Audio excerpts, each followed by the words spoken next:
네, 여러분, 안녕하세요. 드디어 오늘이 이번 강의의 마지막 시간입니다. 자, 오늘은 계시록 2, 3장에 나오는 일곱 교회에 보내는 기별 여러분 아시죠? 여기에서 우리의 지도자이신 주님께서 우리를 어떻게 인도하시는지 살펴보려고 합니다. 오늘의 제목은 일곱 교회와 변혁적 리더십이라고 했고요. 자, 변혁적 리더십이 무엇인지 궁금하실 텐데 강의가 마쳐지면 여러분 알게 되실 겁니다. 먼저 요한계시록을 다시 리더십의 관점에서 복습해 보도록 하겠습니다. 먼저 요한계시록이 우리가 알고 있던 이해로부터 다시 리더십의 관점으로 새롭게 보는 것이 우리 신앙생활에 매우 유용한 부분임을 지금까지 나누었는데요. 리더십이라고 하는 것은 어떤 기술이나 방법이 아니라 사실 존재론적인 주제라는 것이죠. 또 신학적인 문제예요. 누구를 따를 것이냐, 누구를 섬기느냐의 문제인 것이죠.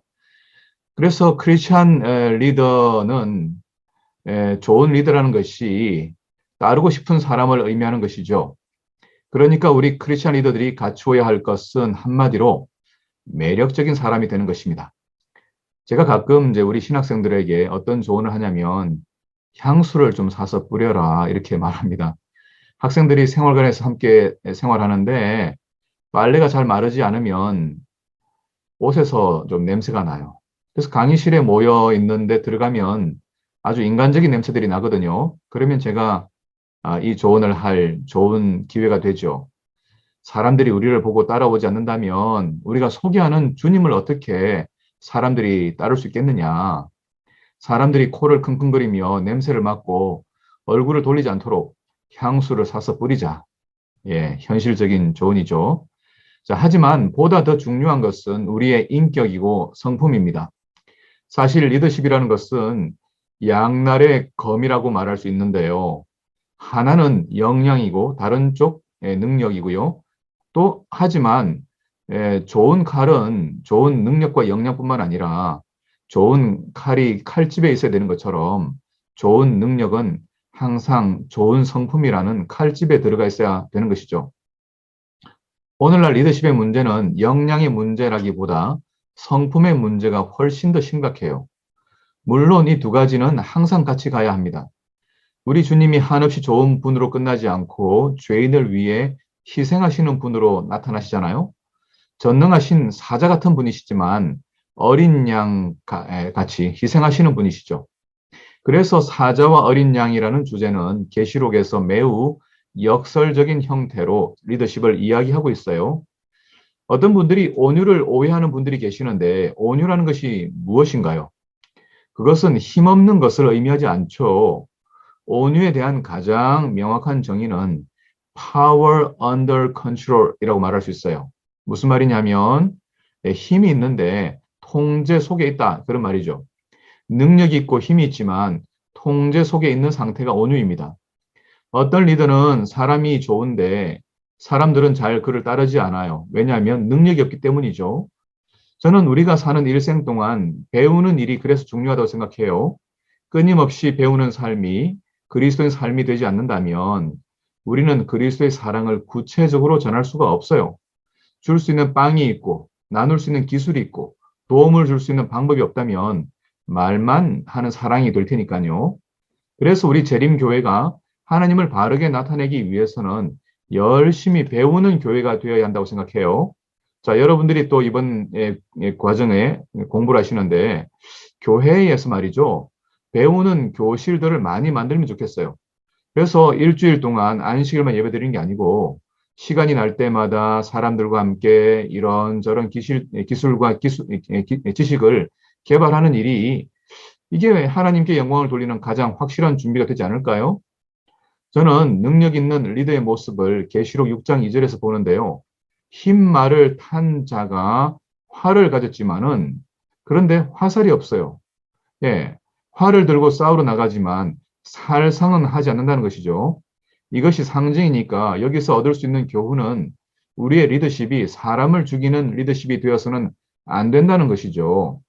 양을 위해서 참된 목자는 죽을 수 있는 것처럼 살리는 사람을 살리기 위해서 싸우는 역량 있는 능력 있는 리더가 되어야 한다는 것이죠.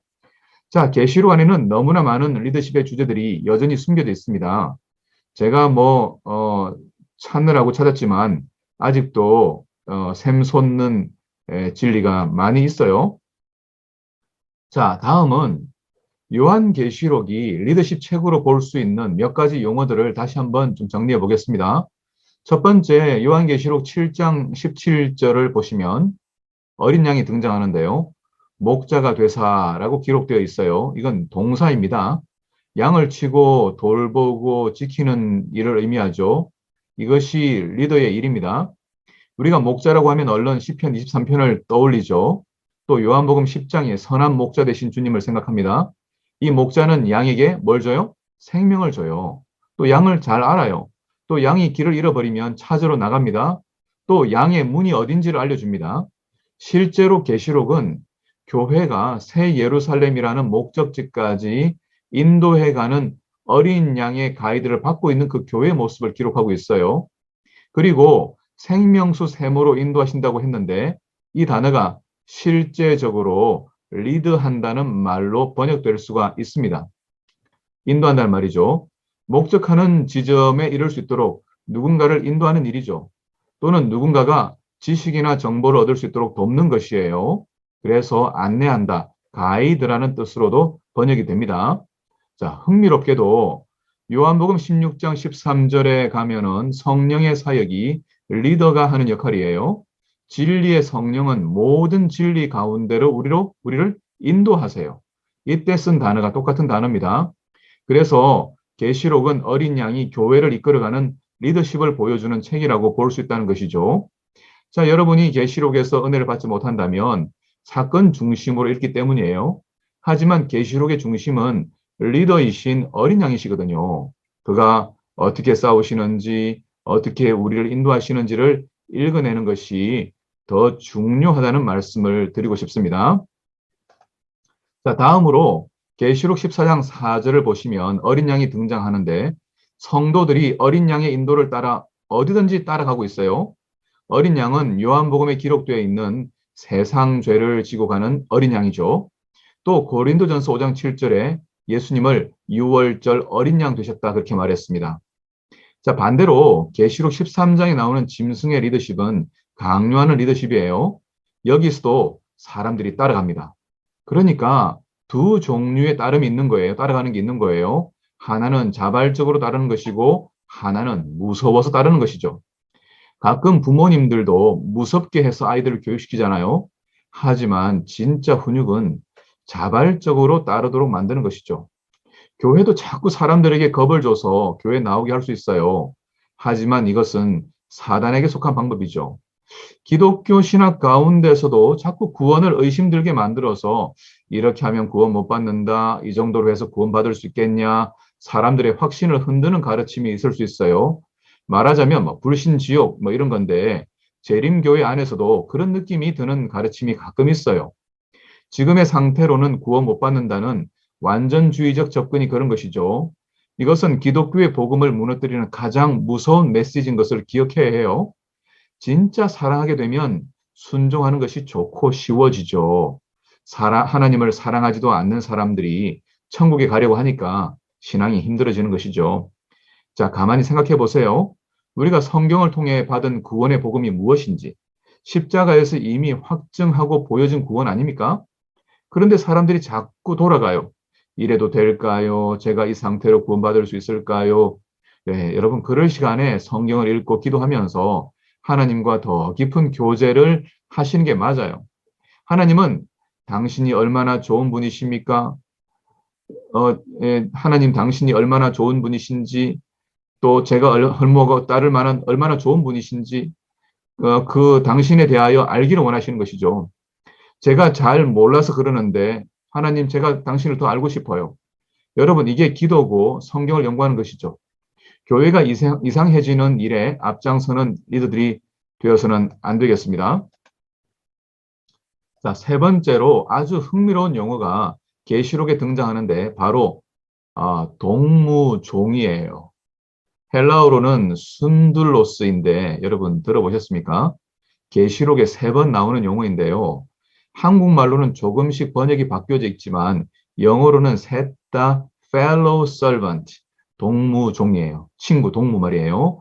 동무종은 그냥 종이 아니에요. 이것은 동료 크리스천, 친구 크리스천을 의미합니다. 이 동무종은 언제든지 형제라는 말과 함께 나타나고 있어요. 자, 여기서 우리는 무엇을 배울 수 있죠? 네, 크리스천들은 절대 혼자 사는 사람이 아니라는 것이죠. 친구와 그룹으로 일하는 사람들이죠. 기독교 신앙에 독불장군은 없는 것입니다. 우리의 신앙은 사람들과 함께 있을 때 드러나는 것이죠. 계시록에는 팀 사역이 기본적인 요소로 나타나고 있어요. 사람들과 함께 조화롭게 일해가는 방식을 배울 수 있는 가장 좋은 곳이 교회라는 것이죠. 그래서 우리는 성자 대신 성도라는 말을 선호하는 것이고요. 함께 믿음을 키우고 함께 새 예루살렘을 향해 가는 것이죠. 그래서 주님이 가르치신 기도에서도 가장 아름다운 기도 내용이 무엇이냐? 하늘에 계신 누구 아버지? 네, 우리 아버지죠. 하나님은 나만의 하나님이 아니라 독점될 수 없는 우리 하나님이라고 하는 것이죠. 자, 이런 계시록의 리더십의 원칙을 알려주는 많은 내용들이 풍성히 들어 있습니다. 자, 이제 본격적으로 7교회에 나타난 변혁적 리더십의 모습을 보기 위해서 먼저 변혁적 리더십이 무엇인지 알아야 되겠죠. 자, 이것은 거래적 리더십과 대비되는 개념인데요. 과거 경영학에서는 사람들을 어떻게 이끌 것이냐, 조건적인 보상과 예외 관리를 통해서 했다는 거죠. 왼쪽 파란색 박스입니다. 물론 지금도 이런 방식을 포기하지 않고 있어요. 사람들이 어떻게 행동하고 성과를 내느냐에 따라서 보상 규정을 만들어서 더 열심히 빨리 뛰게 만드는 것이죠. 그리고 시스템화시켜서 계획과 표준에서 크게 벗어나지 않으면 그냥 공장 돌아가듯이 놔두는 거예요. 예외적인 문제가 생겼을 때만 문제에 개입하도록 하는 것인데요. 지금 생산 공장은 대부분 이 방식으로 돌아가고 있습니다. 하지만 여기에 반기를 든 학자가 나타났어요. 베스와 번즈 같은 사람인데요. 여러분 검색해 보시면 잘 나오니까 여기서는 길게 설명을 하지 않겠습니다. 사람들은 거래적으로 취급해서 성과를 내는 게 아니라 사람들이 성과를 내게 하려면 접근 방식을 바꿔야 한다. 그런 주장을 한 것이죠. 어떻게 할 것이냐? 4가지 I, 여러분 알파벳 I를 사용해야 한다. 그래서 제가 빨간색으로 되어 있는 동그라미 속에 4개를 지금 표시했는데요. 이 빨간 원 속에 들어있는 4가지 I가 뭐냐? 첫 번째, 이상적인 영향력. 두 번째, 영감적 동기부여. 세 번째, 지적 자극. 네 번째, 개별적 배려. 이런 겁니다. 자, 이게 무엇이냐? 하나씩 보겠습니다. 자, 우선 번저라는 사람이 변혁적 리더십이라는 용어를 만든 사람인데요. 변혁적 리더십은 리더와 팔로우를 나누지 않고 둘 다 어떻게 하면 리더나 따라가는 사람이나 도덕적 윤리적 차원에서 인간을 소중히 여김으로써 동기를 끌어낼 수 있는지를 염두에 두는 리더십이 변혁적 리더십이라고 했어요. 자, 베스와 아볼리오도 마찬가지예요. 사람들에게 의미와 동기부여를 시킬 만큼 영감을 주는 행동이 이 변혁적 리더십이라고 했어요.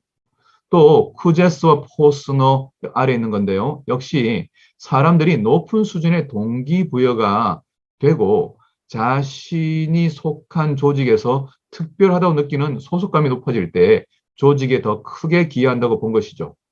자, 이 변혁적 리더십을 요약하면 동기부여와 도덕적 접근입니다. 그러니까 변혁적 리더십은 사람을 배려하는 리더십이에요. 이전에는 생산의 중요성을 두었다면 이제는 사람을 배려하고 동기부여하고 지적인 자극을 주는 일이 리더의 역할이라는 것이죠. 이것이 거래적 리더십과는 다른 모습이라는 것인데요. 자, 어떻게 7교회를 이끌어 가시는 예수님의 모습과 이 변혁적 리더십이 맞닿아 있는지를 한번 보도록 하겠습니다. 자, 첫 번째, 7교회는 예외 없이 도덕적 문제에 봉착해 있습니다. 특별히 버가모, 두아디라, 사데, 라우디아 교회는 심각한 도덕적 위기를 가지고 있어요. 버가모와 두아디라는 우상 숭배와 성적 타락이라고 하는 죄 속에 있습니다. 이 두 죄는 민수기 22장과 25장에 이스라엘 민족들이 지었던 두 가지 죄입니다. 여기에 대하여 이사야와 예레미야와 에스겔과 호세아가 경고한 죄가 바로 우상 숭배와 성적인 타락이에요. 이것은 주로 동시에 일어나는 경우들이 많습니다. 하나님께 대한 충성을 위협하는 것이죠. 때로 교회 내부에서도 보이지 않게 발생되는 것이 사실입니다. 일곱 교회는 전적으로 타락한 교회가 아니에요. 사대와 라오디게아 교회의 도덕적 위험은 형식은 있었어요. 하지만 내부가 타락한 문제인 것입니다. 내부적으로 문제가 있는 것이죠. 자, 똑같이 이 변혁적 리더십의 두 중요 요소처럼 이 두 번째로 이 일곱 교회에서도 영적 신앙의 동기가 약화된 모습이 나타나고 있어요. 여러 곳이 있지만 대표적으로 보면 에베소 교회가 첫사랑을 버린 것으로 나타나죠. 사대 교회 역시 형식주의와 율법주의에 빠져 있어요. 살았다는 이름은 있지만 실상은 죽은 자로 나타납니다. 라오디게아 교회의 특징은 무엇이냐? 우리가 잘 아는 대로 미지근한 상태로 있어요. 자, 이 도덕적 문제와 동기부여의 문제를 리더이신 예수님이 어떻게 처리하는지가 일곱 교회에 보내는 계시록 2장과 3장의 내용을 가만히 살펴보면 그 속에서 여러 교훈들이 나온다는 것이에요. 자, 함께 살펴보도록 하겠습니다.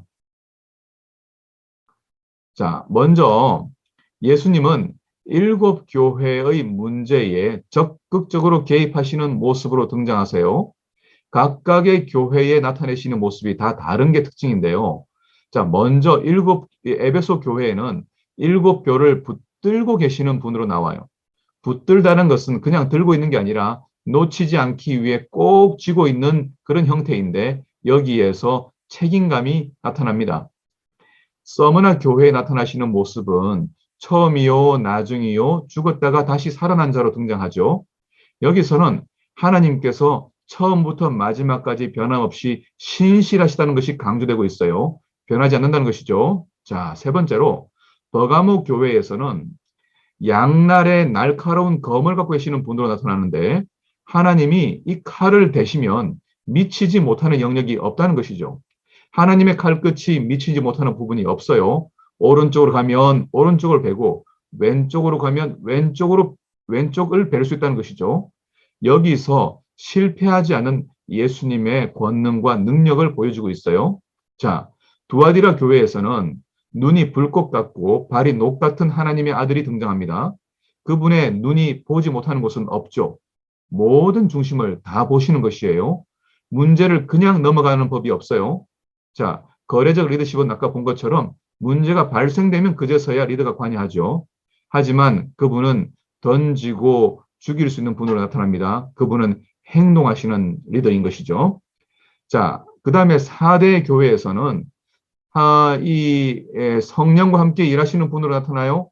이분은 일곱 교회를 돌보시는 분이고 리더들과 함께 매우 관계적으로 매우 밀접한 관계를 가지고 있는 분으로 나타나고 있어요. 일곱 영 성령과 함께 일하시고 있고요. 자, 빌라델피아 교회에서는 거룩하고 진실되며 다윗의 열쇠를 가진 분으로 등장하는데요.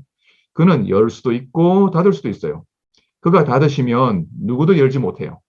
절대적 왕권을 가지신 분으로 나타나고 있는데요. 하지만 그분은 선택권을 주시는 분입니다. 자, 일곱 번째, 라오디게아 교회에는 아멘이시오, 충성된 증인이시고 창조의 시작인 분으로 등장하죠. 여기서는 그분의 진실됨이 강조되고 있어요. 그분의 성품이 그분의 리더십이죠.